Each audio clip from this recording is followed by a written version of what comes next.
Tengok saya tuan. Topik baru kita hari ini yang saya nak cerita satu je. Dan pun sebenarnya saya nak tuan-tuan hanya sekadar faham saja. Ya, sebab detail untuk pembelajaran topik yang kelima ni adalah pada kelas lanjutan. Ya, iaitulah tuan-tuan akan lebih memantapkan lagi. Apa dia? Baik. Ya. Yang kelima tuan, tajuk baru kita hari ni, iaitulah saya nak perkenalkan pada tuan-tuan satu topik yang kita sebut sebagai i'rab. Sebut tuan. I'rab. I'rab. Mungkin yang pernah belajar bahasa Arab pernah dengar i'rab ni kan. Baik. I'rab ni apa dia? I'rab ni tuan-tuan, ya, bahasa mudahnya kita boleh katakan sebagai pangkat. Ataupun bahasa biasanya baris. I'rab ini, dia adalah, ya, kita belajar cara nak menentukan baris hujung setiap kalimah. Ya. I'rab ini kita belajar cara nak menentukan baris hujung kalimah. Baris tengah, baris mula tu nombor 10.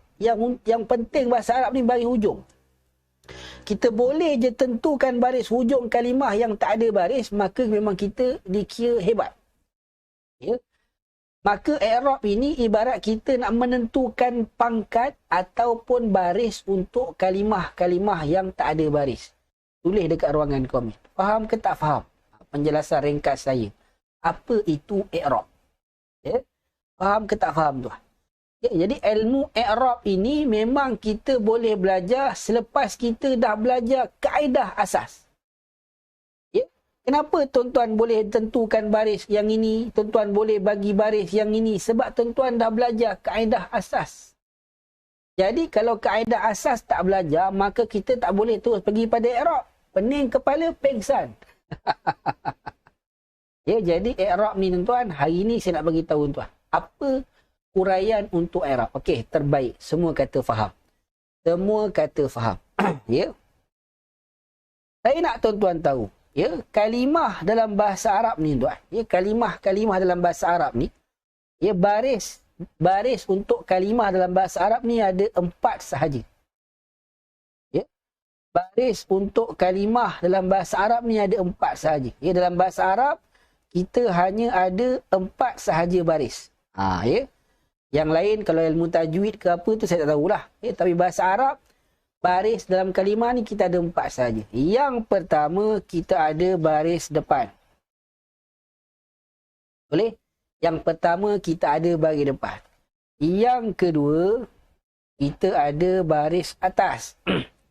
Ya, tengok saya, fokus tuan-tuan. Ya, ni ilmu baru ni.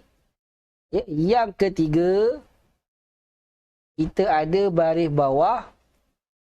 Dan yang keempat, kita ada baris mati. Ya, dalam bahasa Arab, baris hanya ada 4 saja. Baris depan, baris atas, baris bawah, baris mati. Lain tak ada. Kalau tuan-tuan belajar ada tu tak tahulah. Tapi bahasa Arab ni saja baris yang ada. Boleh? Dalam ilmu tajwid, ya, dalam ilmu tajwid, baris depan, ya, biasanya kita akan namakan sebagai dhammah. Boleh?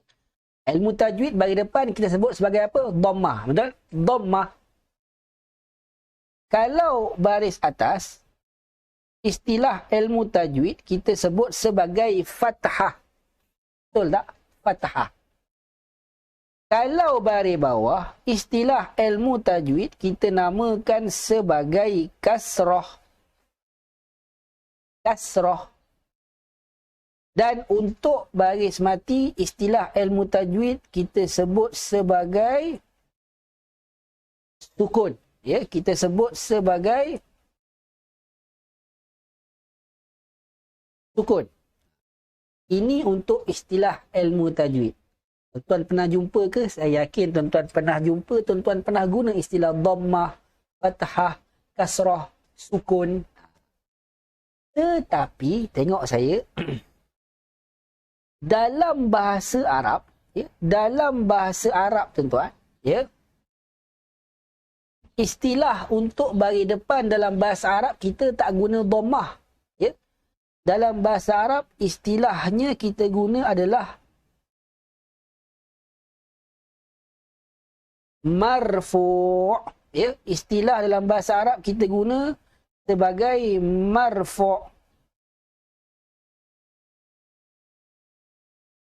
Marfu' tuan-tuan.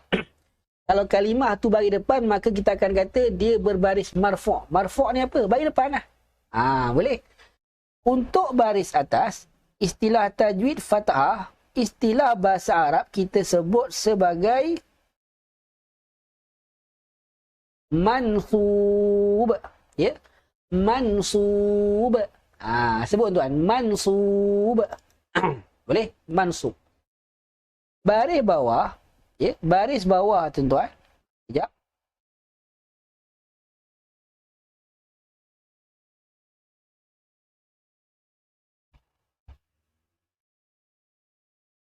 Untuk baris bawah, istilah tajwid kita sebut sebagai kasrah. Tetapi dalam bahasa Arab, baris bawah kita namakan sebagai majrur. Yang ini kita pernah dengar, majrur kan? Isim majrur tu apa? Isim yang berbaris bawah lah. Dan yang terakhir untuk baris mati, kalau tajwid kita istilahkan sebagai sukun, ya, dalam bahasa Arab, dalam kaedah bahasa Arab, baris mati kita sebut sebagai majzum. Majzum. Boleh? Baik. Maka yang saya kata pangkat ni marfu', pangkat mansub, pangkat majzum, pangkat majrur, pangkat majzum. Ya, marfu', mansub, majrur, majzum ni lah pangkat ataupun baris. Boleh? Majzum tu apa? Baris mati. Majrur tu apa? Baris bawah. Mansub tu apa? Baris atas. Marfu' tu apa? Baris depan. Tulis dekat ruangan komen. Sampai setakat ni, nampak ke tak nampak? Nampak ke tak nampak tuan? Tulis dekat ruangan komen. Ya. Yang ini saya nak tuan-tuan sekadar tahu dan faham. Ya. Jadi istilah dalam kaedah bahasa Arab kita tak guna ni dhammah, fathah, kasrah, sukun tak pakai. Kita guna marfu', mansub, majrur, majzum. Tu dia. Ya. Sebelum ni ada yang tanya saya, Ustaz, kenapa yang tu bagi dhammah? Kan saya diam, saya tak jawab.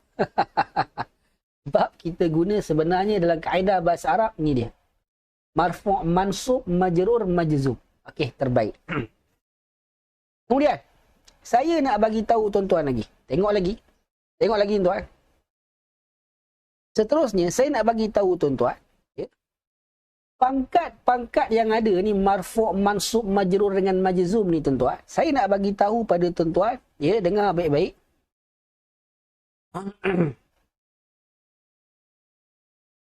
Hanya kalimah, ya, hanya kalimah isim dan kalimah fi'il mudhari' sahaja. Ya, hanya kalimah isim dan fi'il mudhari' sahaja yang menerima pangkat-pangkat ni tuan-tuan. Boleh? Tengok dulu. Ulang balik. Apabila kita bercerita tentang pangkat ni tuan-tuan, saya nak tuan-tuan tahu, hanya kalimah isim dan fi'il mudhari' sahaja yang menerima pangkat. Boleh? Hanya kalimah isim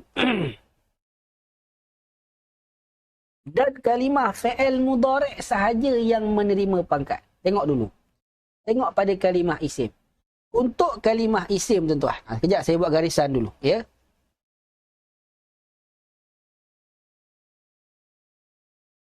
Saya buat garisan ni biar tuan-tuan lebih nampak.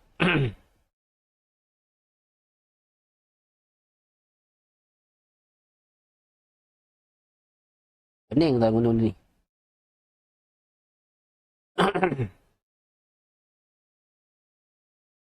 Saya buat garisan dulu.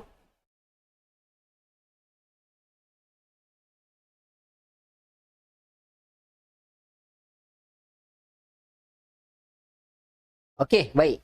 Saya nak tuan-tuan tahu, untuk isim, ya, untuk isim tuan-tuan, fokus pada isim dulu. Isim dia menerima baris marfu'. Ya. Isim dia menerima baris marfu'. Kita ada isim yang berbaris depan.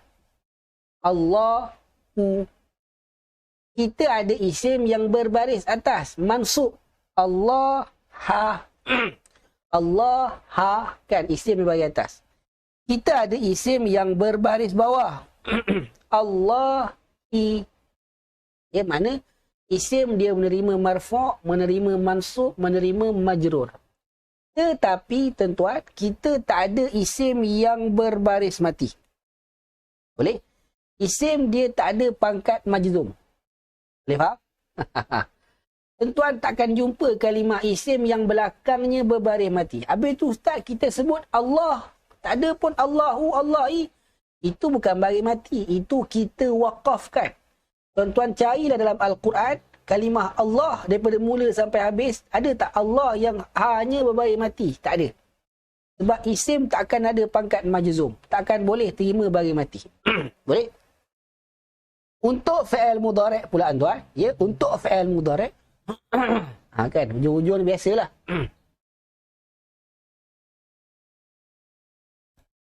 Untuk fi'il mudhari', fi'il mudhari' tuan-tuan, dia kita ada fi'il mudhari' yang berbaris depan ataupun marfu'. Contoh yaktubu. Kita ada fi'il mudhari' yang berbaris atas ataupun mansub. Contohnya an yaktuba. Ya kan? Ada. Kita ada fi'il mudhari' yang berbaris mati di hujung. Ya, majzum. Contohnya lam yaktub, in yaktub, kan? Fi'il mudhari' ada yang berbaris mati. Tetapi kita tak akan jumpa fi'il mudhari' yang berbaris bawah ataupun majrur. Yang tu tak akan ada. Kita tak akan jumpa yaktubi, tak ada. Ya? Kita tak akan jumpa apa? Yakuli, tak ada. Yang berbaris bawah, tak akan ada tuan-tuan. Boleh? Baik. Jadi saya nak bagi tahu tuan-tuan.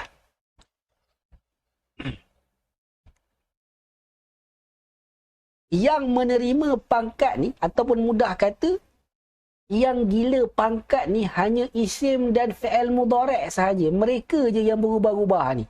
Sekejap baris atas, sekejap baris sekejap marfu', sekejap mansub, sekejap majrur. Ya, sekejap marfu', sekejap mansub, sekejap majzum. Dia, mereka je. Hanya dua ni sahaja yang bertukar-tukar pangkat. Ada pun kalimah selain daripada itu. Ya, ada pun kalimah haraf ke, kalimah fi'il madhi ke, kalimah fi'il amar ke tuan-tuan. Ya. Ya, kalimah haraf ke, fi'il madhi ke, fi'il amar ke, yang ini mereka tak gila pangkat. Mereka kekal atas satu pangkat, iaitulah pangkat mabni. Ya. Isim dengan fi'il mudhari' pangkat dia berubah-ubah. Boleh? Kejap mansub, kejap majrur, kejap majzum, kejap marfu'. Tapi untuk fi'il, untuk haraf, untuk fi'il madhi dan fi'il amar, pangkat dia satu je, iaitulah mabni. Tulis dekat ruangan komen. Ya? Faham ke tak faham tuan? Faham ke tak faham?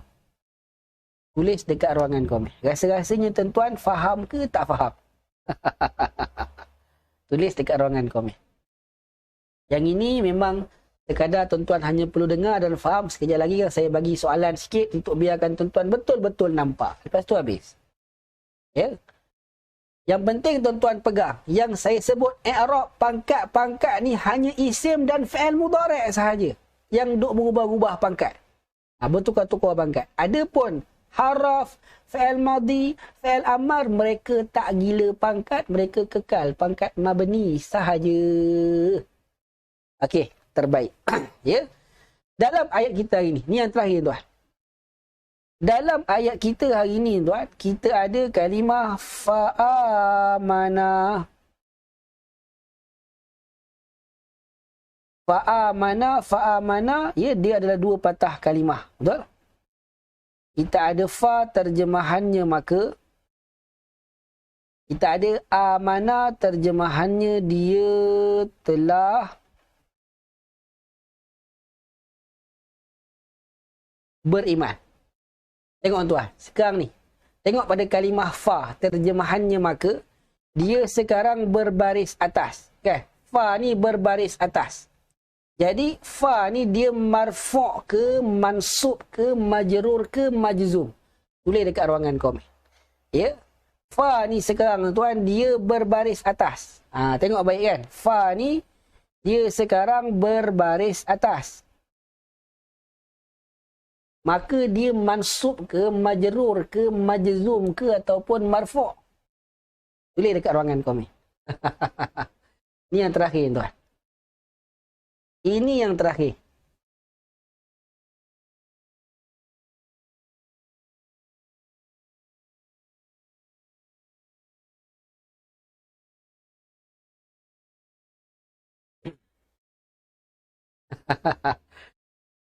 Kenapa boleh kata mansub?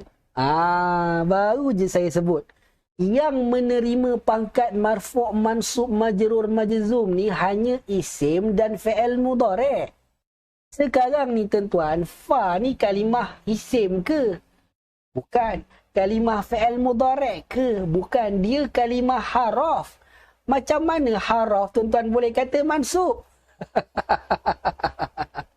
Ya, saya baru je sebut yang menerima pangkat ini hanya dua. Fa ni kalimah apa tuan-tuan? Dia kalimah haraf.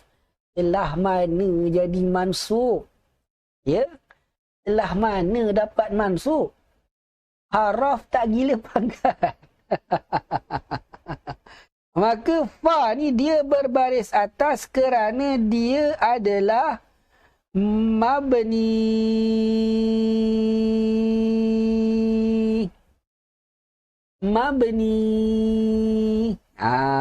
Boleh?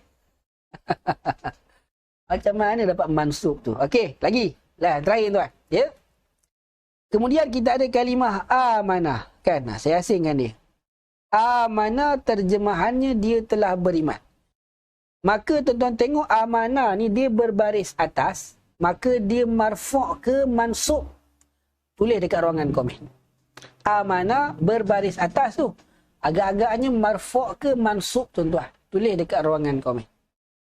Tulis dekat ruangan komen. Ya? Tulis dekat ruangan komen. Amanah. Amanah tadi kan hujungnya, belakangnya bagi atas tu. Kalau bagi atas agak-agaknya marfu' ke mansub? Ke majrur, ke tanpa majzum. Tulis dekat ruangan komen. Tulis dekat ruangan komen tu. Ya, amanah. Amanah.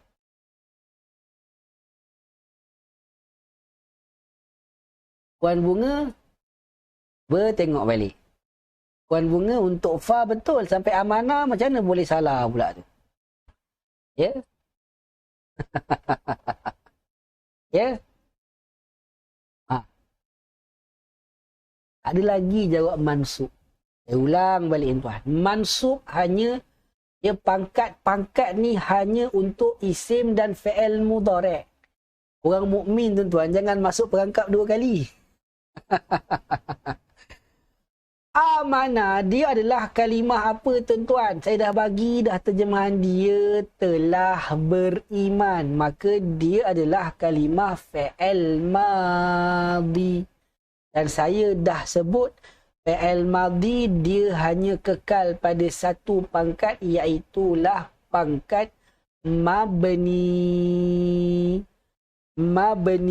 Maka amanah ni dia berbaris atas kerana dia adalah mabni. Celah mana datang mansub. Okey tuan-tuan, jadi siapa yang faham daripada mula, ingat, jelas, nampak, clear daripada mula sampai habis, tulis dekat ruangan komen. Alhamdulillah. Ya. Alhamdulillah. Apa? Ya. Saya ingat saya dah tak boleh nak perangkap tuan-tuan. Alhamdulillah masih boleh lagi. 2 kali pula tu. Okey tuan. Dah lepas ni tak ada perangkap-perangkap dah. Lepas ni dah habis. Okey. Jadi alhamdulillah semua dah kata alhamdulillah. Jadi insya-Allah ya panjang umur jumpa pada minggu depan, minggu yang terakhir tuan, ya. Kalau yang free malam ni jumpa malam ni lah, ya. Dan sampai sini sahaja dulu kelas kita untuk sesi pagi minggu ni. Mohon maaf jika ada tersalah kata, tersilap bicara, terkasar bahasa, tersalah menyebut nama, hati yang terasa. Semuanya saya mohon maaf tuan-tuan, jangan simpan dalam hati, doakan yang baik-baik untuk saya. Moga-moga doa yang baik-baik itu berbalik pada tuan-tuan dan perempuan juga yang mendoakan insya-Allah. Aqulu qawli hadza wastaghfirullahal azim li wa lakum. Wabillahi taufiq wal hidayah. Wassalamualaikum warahmatullahi wabarakatuh.